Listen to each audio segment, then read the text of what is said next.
But then I could go around the world and talk about North Korea and all these other places, but in the interest of time, I'm going to leave it at just what's happening in that part of the world, the Middle East. Now I want to shift over to what I see happening right here in America, and I believe that we're in great peril.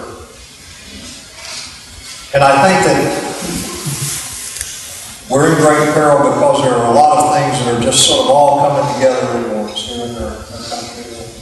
I probably won't tell you anything that you don't know, but I'm greatly concerned about the size of our government and this attitude of entitlements that's emerging here in our nation, that the government owes me something, or that the government is the solution to our problems. You know, in Federalist Paper number 45, James Madison wrote Federalist Paper number 45 to convince the people in the state of New York to sign and ratify this new Constitution.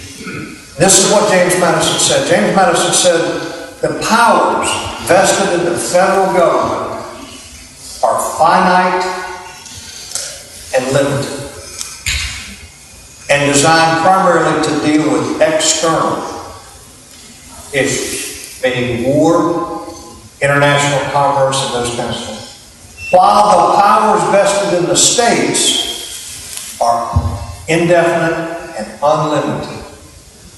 All right? We're upside down on that one today. We are upside down on that because now the power in this country is at the federal level. And when the people in Arizona pass legislation that says we're going to enforce federal law and protect our borders, and they get sued by the Department of Justice, you got to ask yourself, what are we thinking? What's happening to our country? When the state of Oklahoma passes legislation that says judges in the state of Oklahoma may not consider Sharia law in adjudicating court cases, and the Justice Department files a suit against them and says that's unconstitutional, what are we thinking? What happened to James Madison's statement? We're upside down. Now the power no longer resides in the states. It's at the federal level, which gives us a mindset that the federal government is going to solve our problems. And I got to tell you, having spent 36 and a half years as part of the federal government, I'm going to tell you, if you think the federal government can solve your problems, you need to quit smoking crack.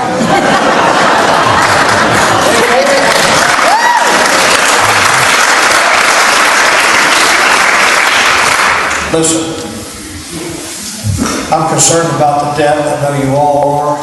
It's not just the debt at the federal level, it's the debt at the state levels as well.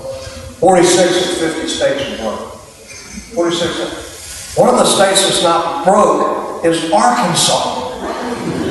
Arkansas. You know, they got a new law in Arkansas now. That even when you get a divorce, your ex-wife is still your sister.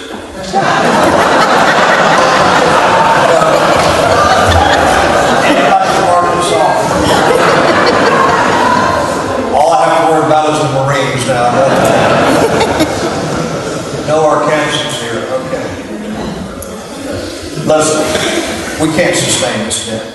We know we can't sustain this debt. We have got to stop the spending. We've got to find ways. You know what? When you look at the fact that the Chinese, the Japanese, the Saudis, and the British own our debt, they own our country. And we're just hoping and praying that they don't let us go under. Stop and think about that. A nation like America. By the way, one of the things that incenses me is for anybody in our government, whether it's the President, the Secretary of State, a Senator, to apologize for it. We don't have to apologize to the rest of the world because the fact of the matter is we're the broken world. Listen, I wore the uniform for 36 and a half years. If I could put it on again today, I'd put it on again today.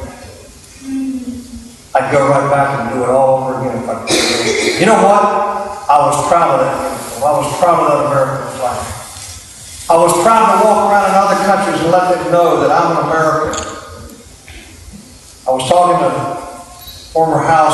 remember Tom Tancredo. I did his radio program the other day. How many of you know who Tom Tancredo was from Colorado? A firebrand old congressman from Colorado. And Tom Tancredo said to me, he said, I went into a school, brand new school. A brand new school. And he said, this is the most beautiful school I've ever seen. It had all kinds of things in it. So I said to the kids, how do you like your new school? He said, they came out of the blue. Man, they were up and cheering and hooting and hollering. So how about your football team? How do you like your football team? He said, they came out of their streets and were hooting and hollering. What do you think about your football team? Hooting and hollering. He said, I found out later they won, one game last year. But it didn't matter, they were hooting and hollering. They were enthusiastic. What do you think about your country? They didn't say a word. I said, come on, what do you think about your country? They said, nothing.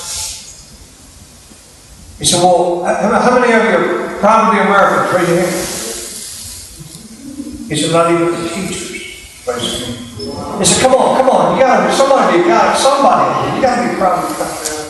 One hand came up, then another hand came up over here, and he said, about 10% of them raised their hand. Nobody said anything, just kind of raised it. What has happened in America? What has happened? That we're not proud to be Americans. What has happened? You know what gives me a thrill, guys? I want to talk to you about it. You know what thrills me? When I walk in an airport, I fly every week. I'm traveling 46 out there for weekends. I fly every week. I walk in the airport, and a soldier, or a sailor, an airman, a Marine walk through the airport, and people walk up and say, thanks for your service. Thank you for your service. Get on an airplane and the flight attendant. I don't know if you guys have flown like this. The flight attendant frequently will say, ladies and gentlemen, we're honored today to have a very special guest. Sergeant Johnson, who has just returned from Afghanistan, is joining us today en route home to see his family. Let's give Sergeant Johnson a hand. And they clap, and they applaud, and everybody shows them such honor and respect. You know why they do that? They do that because of the way we treat the Vietnam veterans. Because when they came home to battle, the young men and women today are being shown that honor and respect that you were due. You came home. That's right. You're better.